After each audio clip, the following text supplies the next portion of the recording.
Hello and welcome to my channel. I picked up these resin prints from Talent Printing UK, and these are two of the characters featured in the movie Predator 2. We have Mike Harrigan as played by Danny Glover, he's our hero, plus we have a drug lord. These come with their own bases, which I'm not going to use for this project. I'm going to use this larger base and create a little standoff scene. They do stand off against each other at the beginning of the film, and that takes place on a rooftop over a larger distance, so I'm compressing it for this. Unfortunately, one of these models broke an arm during transportation, so I just need to reattach that with some super glue. And now we can look at a close-up in their unpainted form. And it's here I noticed that the gang member has a broken Uzi, so I will level that up later. So the first step is to paint on some primer, and this gives the paint something to grip onto, otherwise it will eventually flake off. I snipped off the magazine from the gang member. Even though this is now not accurate, I leave both guns identical again. Then I moved on to painting the fleshed areas, and I used the darker brown for the Danny Glover character. And then I brushed on a flesh wash over both of them, and this adds a little bit of depth and helps stop the skin looking like it's one shade. Both characters have black hair, so they're fairly straightforward to paint, just a matter of making sure I don't go beyond the hairline.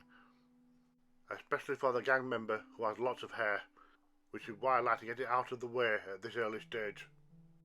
This guy is also wearing black fingerless gloves. I painted all the guns in silver, and then gave them a wash with black.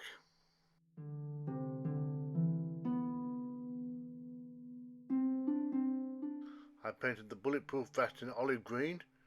In the movie it has a camo pattern to it, but this scale won't be that noticeable, so I left it flat. I painted Mike's shirt yellow, and yellow is one of those colours which require more than one coat. And I painted gun harness in black. And while I'm using black, both the shirt and the trousers of the gang member are also in black. Mike's wearing a belt which is painted in brown. The last bit of colour for the gang member goes to his shoes, and those are also in brown.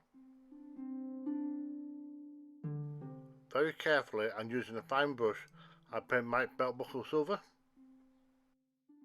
And for his trousers, I painted them in an off-white. I also used the same colour to give the gang member a bit of a dry brush, and this just catches on the raised areas so they can see the highlights. And that's one character done. And now to finish off Mike, his shoes were painted in black. I had a grey wash to his trousers, and this will help to show off the creases. On the back of his gun holster there's some metal parts, so I'll paint them in silver. I decided to keep the base fairly simple. It already has a little bit of a pattern to it, so a little bit of white dry brushing will help make it look dirty and weathered. And I added on a couple of drops of black panel liner to represent some oil spills. And then it was just a matter of using a couple of drops of super glue to glue the figures down. And because I was going for a standoff, I placed them on the opposite side of the base, facing each other. So I just need to give the whole thing a spray with some matte sealer, and that protects the paint. And then that's this little vignette finished. It's not 100% accurate to the movie, it's more of a condensed version, because in the movie they're on a rooftop and they're a few feet further away. But I thought this way was a little bit more interesting than putting them on separate bases, because at least it tells a story.